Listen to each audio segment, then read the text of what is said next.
నమస్తే welcome to special debate. పశ్చిమ బెంగాల్లో హై వోల్టేజ్ కౌంటింగ్ వాతావరణం క్రియేట్ అవుతుంది. సీఎం మమతా బెనర్జీ యాక్షన్ మోడ్లోకి వచ్చేశారు. ఈవీఎంలు భద్రపరిచిన స్ట్రాంగ్ రూమ్ ను మమతా సందర్శించడం ఇప్పుడు మరింత వేడి రాజేసింది. భవానీపూర్ ఈవీఎంలు భద్రపరిచింది ఇక్కడే. భవానీపూర్లోని మమతా బెనర్జీ ఎమ్మెల్యేగా బరిలో ఉన్నారు. సో సడన్ గా మమతా బెనర్జీ ఫీల్డ్ ఎంట్రీతో కోల్కతాలో ఒక హై డ్రామా నెలకొంది అర్ధరాత్రంతా. ఈ నెల 4న ఓట్ల లెక్కింపు వరకు మరిన్ని నాటకీయ పరిణామాలు ఉంటాయని అక్కడి రాజకీయ పరిణామాలు సంకేతాలు ఇస్తున్నాయి.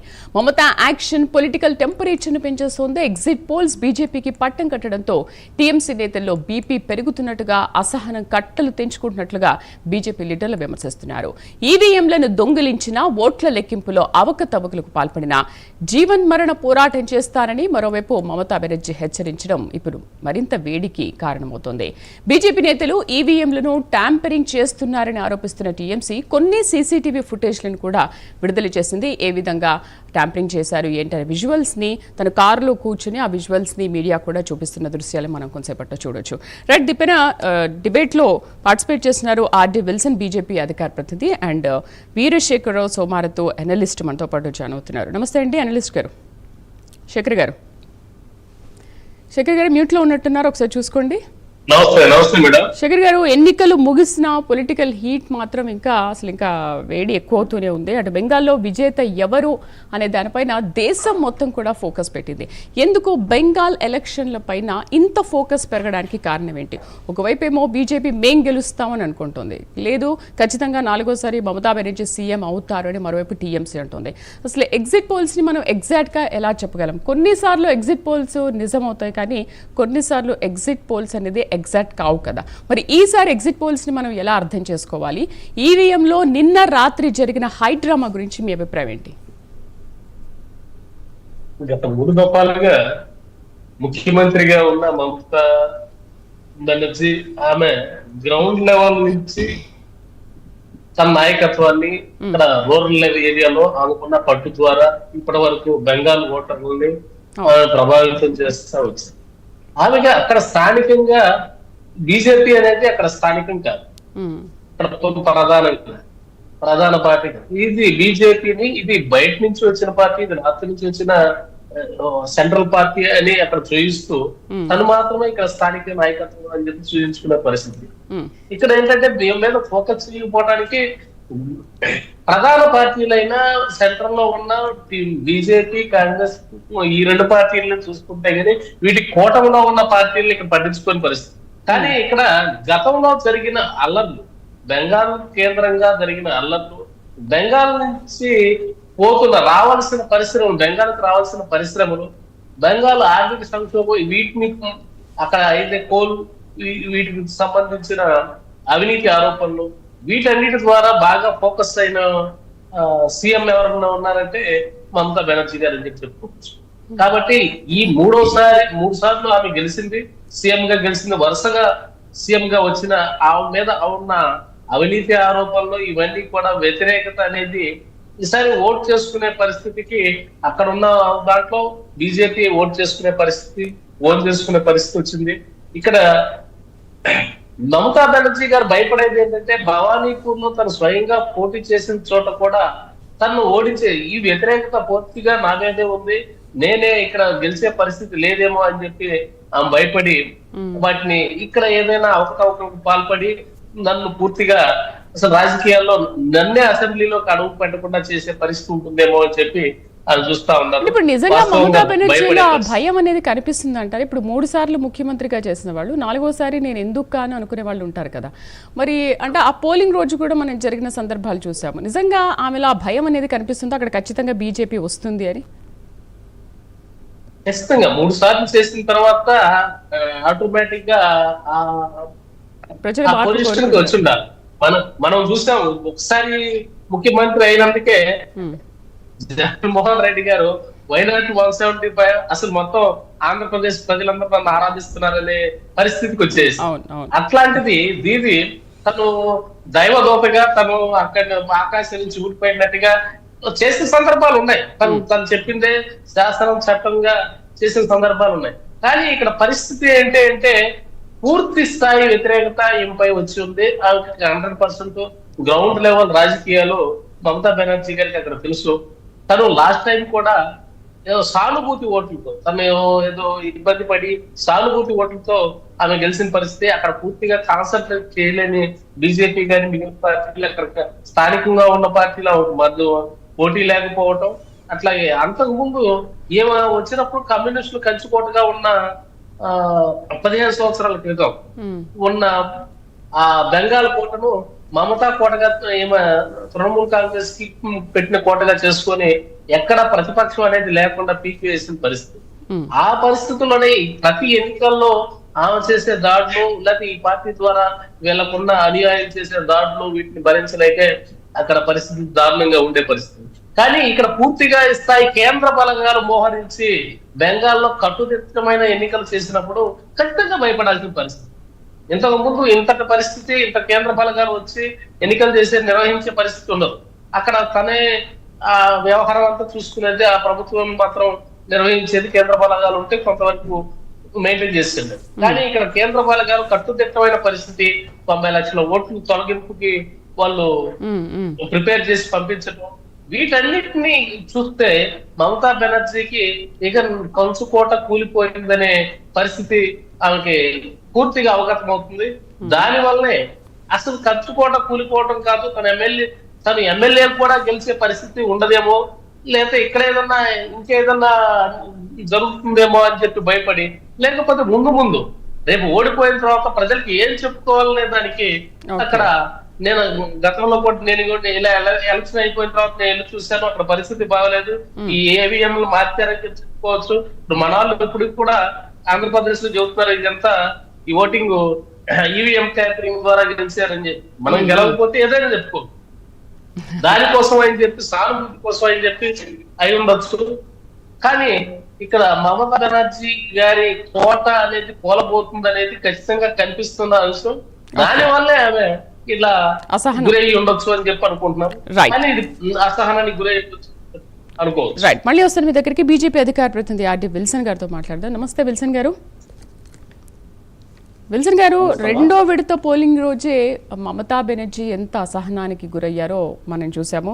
పోలింగ్ బూత్ దగ్గరికి వచ్చి కూడా బీజేపీ నేతలపైన తీవ్ర స్థాయిలో మండిపడ్డారు. అసలు ప్రజాస్వామ్యంలో ఇలాంటి దాడులు జరగడం, ఇంతటి దారుణ పరిస్థితులు చూడడం అనేది ఇదే మొదటిసారి అని కూడా చాలా మండిపడ్డారు. అక్కడ అధికారులు కానీ బలగాలు కానీ బీజేపీకి అనుకూలంగా వ్యవహరిస్తున్నాయని చెప్పేసి ఆ రోజే మాట్లాడారు. ఏంటంటే ఇప్పుడు ఎగ్జిట్ పోల్స్ చూస్తుంటే మీరేమో ఆ ఎగ్జిట్ పోల్స్లో మీదే పై చేయి ఉంది అని మీరు సంబరపడిపోతున్నారు. ఒకవైపు టీఎంసీ ఏమో టెన్షన్ పడిపోతుంది. అంటే ఈ అసహనానికి పూర్తి కారణం ఏమై ఉంటుంది? తప్పకుండా మీ గెలిపేనా అది? గుడ్ ఈవినింగ్ అమ్మా, మీకు సోదరులు శేఖర్ గారికి, చూస్తున్న ప్రేక్షకులందరూ కూడా. అంటే ఇప్పుడు అసమర్థుడు ఆఖరి ఐదో హింసట. మమతా బెనర్జీ గారికి ఆమె అసమర్థత వల్ల ఆమె అనేక మందిని చంపించింది. పశ్చిమ బెంగాల్లో ఆర్ఎస్ఎస్ కార్యకర్తలు చంపించింది, బీజేపీ గారిని చంపించింది. ఒక రకంగా చెప్పాలంటే ఆమె ఒక మారణ హోమం సృష్టించింది. ఎంతమంది జైలుకి పోయారో, ఎంతమందిని కొట్టించిందో అసలు లెక్కే. వీటన్నిటితో పాటు అడ్మినిస్ట్రేషన్ ఫ్లాప్ అనేది మనకు అర్థం అవుతాం. ఎట్టాగా మొన్న ఒక మహిళా డాక్టర్ పై అత్యాచారం జరిగింది. అత్యాచారం చేసిన దానికి వెనకుండే వాళ్ళని వీళ్ళందరినీ కాపాడింది అనేది మనకి డేటా బయటకు వచ్చింది. ఇవన్నీ చూసినప్పుడు పశ్చిమ బెంగాల్ ప్రజలు ఖచ్చితంగా మార్పు కోరుకుంటున్నారు. పైగా 3 సార్లు పరిపాలించారు. ఆమె రిలాక్స్ గా ఉండొచ్చు. ఆమె ఈవీఎం మీద పడాల్సిన అవసరం, ఎందుకంటే ఇదే ఈవీఎంలు గత 3 టర్మ్లు సీఎం అవడానికి కూడా కారణమైనవి కదా. మరి ఈవీఎంలు మారి తప్పుడైనా మారుస్తారుగా. కాబట్టి అది తప్పుడు ఆరోపణ, తప్పుడు ప్రచారం. ఇంకా మీరు చెప్పినట్టు భవన్పూర్ లో దాంట్లో అసలు ఆమె ఓడించాలని ప్రజలు కంకణం కట్టుకొని సిద్ధంగా ఉన్నారు. జనరల్ గా అక్కడ ఆమెకు సంబంధించిన కొన్ని శక్తులు ఆయనకు సపోర్ట్ గా ఉన్నాయి. ఉంటే అర్థం ఏంటి, వాళ్ళ ఉద్దేశం ఏంటి అంటే ఆమె ద్వారా లబ్ధి పొందిన వాళ్ళు, ఆమె ద్వారా ఆర్థికంగా బలోపేతమైన వాళ్ళు, శారదా కేసు చాలా ఉన్నాయి కదా పనులు. అంటే లబ్ధి పొందిన వాళ్ళు ఆమెను ఎట్టయినా సరే ప్రసన్నం చేసుకొని తద్వారా ఆమె ప్రాపకం కోసం ఆమె ఇష్టారాజ్యంగా వదిలేసింది కదా, వాళ్ళని వచ్చేసిన ఆ ముద్దలాగా వదిలేసింది. మరి వాళ్ళందరికీ ఈ రోజు ఆమె పోతుందంటే కొంచెం బాధ ఉంటుంది న్యాచురల్. వాళ్ళని అట్లాంటి అరాజక శక్తుల్ని అడ్డబెట్టుకొని ఆమె రాజకీయం చేయాలి. అయితే అంటే ఇది కాదు ప్రజాస్వామ్యం. ట్యాంపరింగ్ చేశారని చెప్పేసి కూడా కొన్ని ఆరోపణలు చేశారు. అండ్ విజువల్స్ లో మనం చూస్తున్నాము, అక్కడ మీడియాకి అందరికీ కూడా ఫోన్లో మరీ మరీ చూపిస్తున్నారు కదా, మీరు బీజేపీ అంతా కూడా అక్కడ ట్యాంపరింగ్ చేస్తుంది భద్రపరిచిన చోట అని. బీజేపీ ట్యాంపరింగ్ చేసే పని అయితే ఖచ్చితంగా గత ఎన్నికల్లో గెలుస్తారుగా. ఇప్పుడు కూడా ఆ కంట్రోల్ ఉన్నారుగా పోలీసు యంత్రాంగానికి. ఇప్పుడు కూడా ఆమె ఆపద్దరు ముఖ్యమంత్రిగా, కాబట్టి ఆ డీజేపీ పిలిచి మాట్లాడే హక్కు ఆమెకు ఉంది కదా. మరి ఆ ఆరోపణలు ఏంటి అంటే పోలీసులు ముందుగానే చేతులు ఎత్తేసారా? ఎట్లా అర్థం చేసుకోవాలి?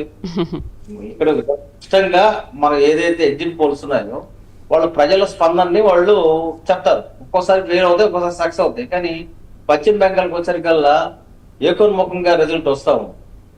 అది ప్రజలు నుంచి వస్తున్న స్పందనని వాళ్ళు ఎగ్జిట్ పోల్ రూపంలో చెప్తున్నారు. దీనికి మాకు కష్టంగా ఉంటుంది. నరేంద్ర మోడీ గారు అక్కడ 15 రోజులుగా నిలిచి చేసిన ఎన్నికల సంగ్రామంలో ఆయన పడ్డ కష్టం కానీ, మా పార్టీ నాయకులు దేశవ్యాప్తంగా ఉన్న నాయకులు అందరూ ముఖ్యమైన వాళ్ళు అక్కడ వెళ్ళి చేసిన ప్రాపగండ కానీ, ఇవన్నీ కూడా ఒక పాజిటివ్ వైబ్రేషన్ ఉంటుంది, డౌట్ లేదు.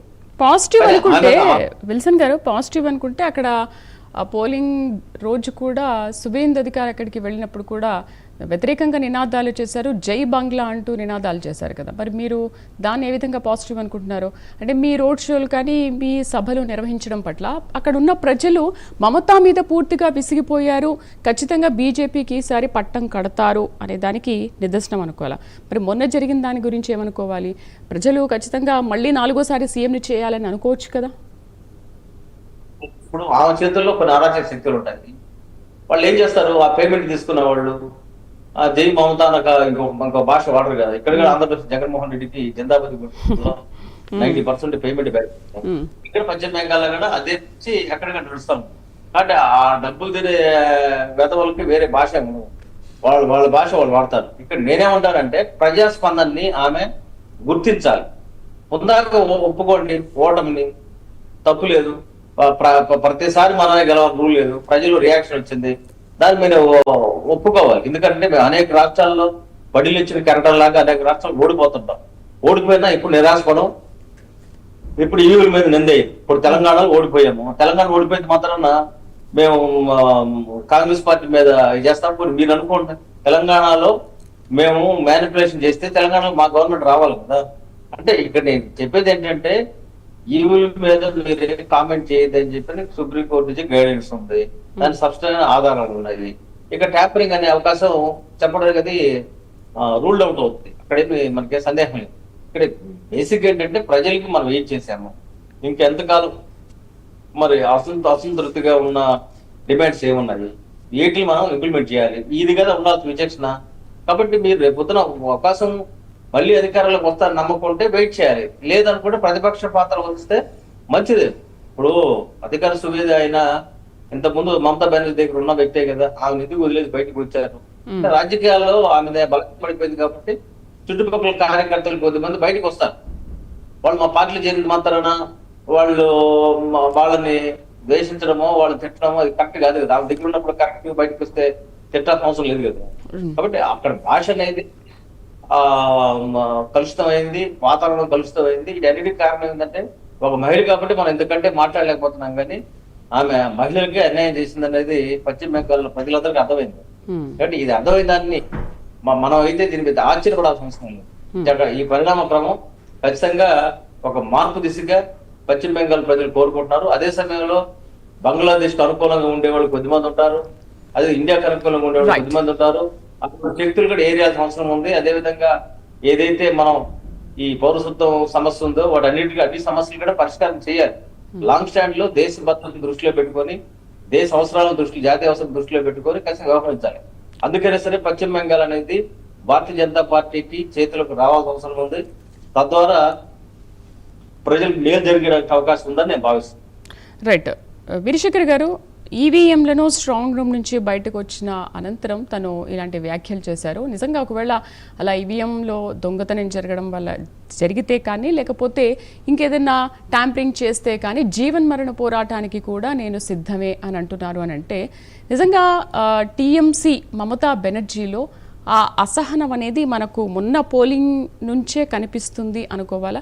అయితే ఇంకో క్వశ్చన్ ఏంటంటే, ఇప్పుడు బీజేపీ వస్తే తొలిసారి బీజేపీ ఒకవేళ వస్తే కనుక, టీఎంసీ పోయి బీజేపీ వస్తే కనుక బెంగాల్లో నిజంగా ప్రజలు ఆ మార్పుని బీజేపీ రావాలని కోరుకుంటున్నారా? బీజేపీ వస్తే లాభం ఏంటి, వచ్చే లాభం ఏంటి? టీఎంసీ ఉంటే కలిగే నష్టం ఏంటి?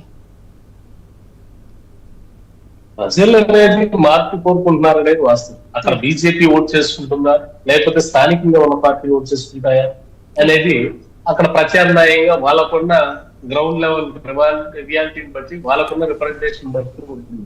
అంతేగాని పూర్తిగా ఇక్కడ మమతా బెనర్జీ మళ్ళీ ముఖ్యమంత్రి కాకూడదు, ఇక్కడ ఈమె అధికారంలో ఉండకూడదు అనేది అక్కడ స్థానిక ప్రజల యొక్క అభిప్రాయం అని చెప్పి మనం అనుకోవచ్చు.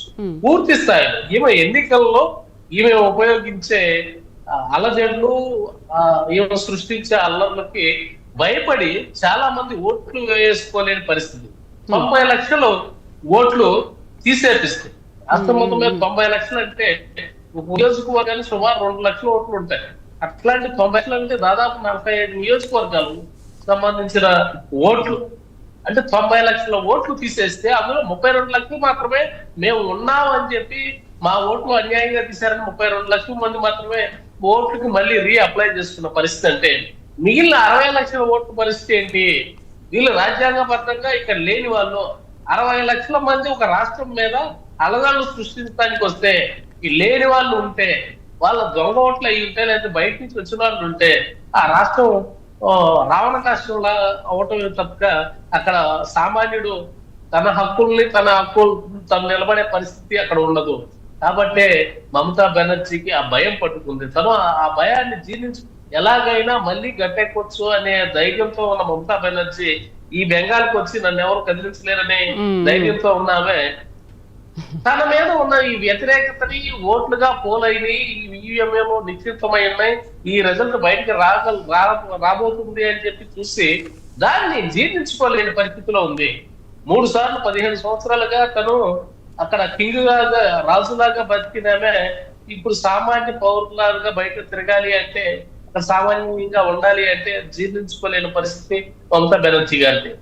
ఆ అసహనాన్ని ఎలా చూపించాలో తెలియని పరిస్థితి ఇప్పుడే మొదట 1 సంవత్సరం పోతే అలవాటు అయిపోతుంది అనుకోవచ్చు. కానీ ఇంకా పూర్తిగా దిగలేదు కదా. ఏమే ఇప్పుడు ఆపద ముఖ్యమంత్రిగా ఉండే పరిస్థితి. ఇలాంటి పరిస్థితుల్లో తనకు ఫ్యూచర్ కనబడుతుంది, తనకు రాజకీయ అనుభవం ఉంది. ఎంతో మంది కూడా ఇలా అధికారం పోయిన తర్వాత అల్లాడిపోయిన పరిస్థితి. కాబట్టి ఈ అధికారం చేజారబోతుంది అనేది ఆమె పూర్తిగా తెలుసు. గ్రౌండ్ లెవెల్ అనేది ఆమె పూర్తిగా తెలుసు. కాబట్టి తన అసహనాన్ని, తన యొక్క ఆ జీర్ణించుకోలేని మనస్తత్వాన్ని ఎలా బయట పెట్టాలి అనేది ఎలక్షన్ కమిషన్ మీద నిర్ణయం తప్పుకుందామనే ఉద్దేశంతో పూర్తిగా నా మీద వ్యతిరేకత ఉంది కాబట్టి అని చెప్పి ఎవరు చెప్పలేదు. అంతటి నిజాయితీ పట్ల మన రాజకీయాల్లో లేరని చెప్పి చెప్పుకోవచ్చు. కాబట్టి ఈ నింద ఎవరిపై వేయాలి అంటే ప్రతిపక్ష పార్టీలకి లేకపోతే బీజేపీకి ఇవ్వటానికి ఒప్పుకోదు. కాబట్టి ఈ నిందని ఎలక్షన్ కమిషన్ మీద వేసి చేయి దులుపుకుందామని చెప్పి చూస్తా ఉంది. ఇది రాజ్యాంగం బద్ధంగా ఇది కరెక్ట్ కాదు. ఖచ్చితంగా ప్రజలు మార్పు కోరుకుంటారు. ఒకసారి 3 సార్లుగా అలజడులు సృష్టించి ఎక్కడెక్కడి నుంచో ఎవరికో అక్కడ ఆశ్రయం కల్పించి వాళ్ళ ద్వారా అలజడులు సృష్టించి తన సొంత ప్రజల్ని, సొంత రాష్ట్ర ప్రజల్ని బయటకు రాలేని పరిస్థితుల్లో కనీసం పోలీస్ స్టేషన్ మెట్లు ఎక్కలేని పరిస్థితులు కూడా బెంగాల్లో ఉన్నాయంటే అది మమతా పాలన కారణం కావచ్చు. కాబట్టి ఆమె మీద అంత పూర్తి స్థాయి వ్యతిరేకత ఉంది. దీనికి తోడు అవినీతి ఆరోపణలు కూడా పూర్తి స్థాయిలో ఆమె మీద వ్యతిరేకత కారణం అని చెప్పి మనం చెప్పుకోవచ్చు. రైట్. విల్సన్ గారు, ఇప్పుడు బీజేపీ అధికారంలోకి రావడానికి ప్రధాన కారణం ఎస్ఐఆర్ అనేది మీకు బాగా కలిసి వచ్చిన అంశం అంటారా? ఇప్పుడు దానివల్ల ఇప్పుడు ఎస్ఆర్ మీదే తను చాలా నినాదాలు చేశారు, వ్యాఖ్యలు కూడా చేశారు కదా, అది మీకు ఎంతవరకు ప్లస్ పాయింట్ అయింది? ఒకవేళ నిజంగా పశ్చిమ బెంగాల్లో కనుక బీజేపీ వస్తే నిజంగా ఒక చరిత్ర సృష్టించినట్టే కదా. సో ఏం చేయబోతున్నారు ప్రజలకు మీరు? ఇప్పుడు పశ్చిమ బెంగాల్ ఎటైతే కొత్త చరిత్ర సృష్టిస్తున్నాము, అదే చరిత్ర రేపు తెలంగాణలో కూడా రాబోతాం. ఖచ్చితంగా తెలంగాణలో కూడా బీజేపీ అధికారంలోకి వస్తుంది, అది మీరు రాసి పెట్టుకోవచ్చు. సందేహం చూడాలి. అంటే ఇప్పుడు తెలంగాణలో మీరు ఎంతవరకు స్ట్రాంగ్ ఉన్నారనేది అది బీజేపీకి తెలుసు, ప్రజలకు తెలుసు, మనందరికీ తెలుసు. బట్ అక్కడ ఎలా ఉందనేది అందరికీ తెలుసు. మీరు అక్కడ గెలిచినంత ఈజీగా తెలంగాణలో వస్తారా లేదా అనేది నెక్స్ట్ ఎలక్షన్స్ నిర్ణయిస్తాయి. వీళ్ళ యొక్క అది సెంట్రల్ నుంచి వీళ్ళు ఇచ్చిన అదే సూచనల మీద సెంట్రల్ నుంచి పార్టీని ఇక్కడ నడిపించే పరిస్థితుల్లో అక్కడ ఎవరైతే స్థానికంగా ఎవరిని ముందు పెట్టి నడపాలనేది తెలియకపోవటం వల్ల రేవంత్ రెడ్డికి వీళ్ళు చేతుల బీజేపీ అధికారం అప్పచెప్పిందే కానీ తెలంగాణలో కేసీఆర్ కి ప్రత్యామ్నాయం రేవంత్ రెడ్డి కాదు, బీజేపీ అక్కడ ప్రత్యామ్నాయం అనుకున్నారు ప్రజలు. ఖచ్చితంగా గెలిచే పరిస్థితుల్లో తీసుకెళ్లి అధికారాన్ని మార్చి చేతుల చేసుకున్న పరిస్థితి. ఆ పరిస్థితి మారకుండా చెప్పలేం. విల్సన్ గారు మీతో కన్క్లూడ్ చేద్దాం. జరగదని చెప్పాలి. ఓకే విల్సన్ గారు కన్క్లూడ్ చేద్దాం. మాకు పశ్చిమ బెంగాల్ ఖచ్చితంగా మెజారిటీ ఎలా వస్తుంది అనేది ప్రజల నుంచి తిరుగుబాటు ద్వారా మాకు అంచనా. కానీ మమతా బెనర్జీ అడ్మినిస్ట్రేషన్ కంటే తెలంగాణలో చాలా దారుణంగా ఉంది అడ్మినిస్ట్రేషన్. ఇది ప్రజల్లోకి వెళ్ళాల్సిన అవసరం ఉంది. కరప్షన్, ఎల్ఎన్టీ వాళ్ళకి బిల్లు ఇవ్వకుండా మళ్ళీ ఎల్ఎన్టీ వాళ్ళకి వర్క్ చేస్తారు. ఎల్ఎన్టీ వాళ్ళతో అవగాహనకు రావడం, అదేవిధంగా అనేక కంపెనీలతో అవగాహన రావడం. ఒకవైపు రేవంత్ రెడ్డి, ఒకవైపు బట్టి విక్రమార్క డబ్బు మామూలు కాదు, విపరీతంగా వసూలు చేసి నేను ఢిల్లీ కప్పం కట్టాలని వాళ్ళు మాట్లాడి చెప్తున్నారు. నాకు తెలిసిన సమాచారం చెప్తున్నారు. అంటే కంపెనీలు ఏం చెప్పారంటే 12%, 13% వాళ్ళు అడుగుతా ఉంటే వాళ్ళకి కళ్ళు బయలు కంపితే 7% మేము ఢిల్లీ కట్టాలా, మా పార్టీ కట్టాలా, పార్టీ అవసరాలు ఉంటాయని చెప్పే పరిస్థితి. 5% వాళ్ళు తీసుకుంటున్నారు, 7% కరప్షన్ అనేది మమతా బెనర్జీ కంటే కూడా 10 రెట్లు పెరిగిపోయింది తెలంగాణ. ఇప్పుడు మొత్తం చూద్దాం మే 4న ఏం జరగబోతోందో. ఇప్పుడు మనం ఏమీ డిసైడ్ చేయలేము, ఎగ్జిట్ పోల్స్ని ఎగ్జాక్ట్గా మనం అది చెప్పలేము. బట్ మే 4న ఎటువంటి రిజల్ట్ వస్తుంది, నిజంగా బీజేపీ కనుక అధికారంలోకి వస్తే ఒక కొత్త చరిత్రను సృష్టించినట్లే అవుతుంది. రైట్, డిబేట్లో పార్టిసిపేట్ చేసినందుకు శేఖర్ గారికి అండ్ విల్సన్ గారికి థ్యాంక్ యూ అండి. సో చూద్దాం మే 4న జరగబోయే ఓట్ల లెక్కింపు తర్వాత అసలు ఎవరు అధికారంలోకి వస్తారు అనేది. బీజేపీ నిజంగా అధికారంలోకి వస్తే 3 సార్లు సీఎంగా పనిచేసిన మమతా బెనర్జీ ఎటువైపు వెళ్తారు, బీజేపీ ఏం జరుగుతుందో చూద్దాం. ఇది వాళ్ళ స్పెషల్ డిబేట్. మరిన్ని అప్డేట్స్ చూద్దాం ఒక చిన్న బ్రేక్ తర్వాత. Stay with us.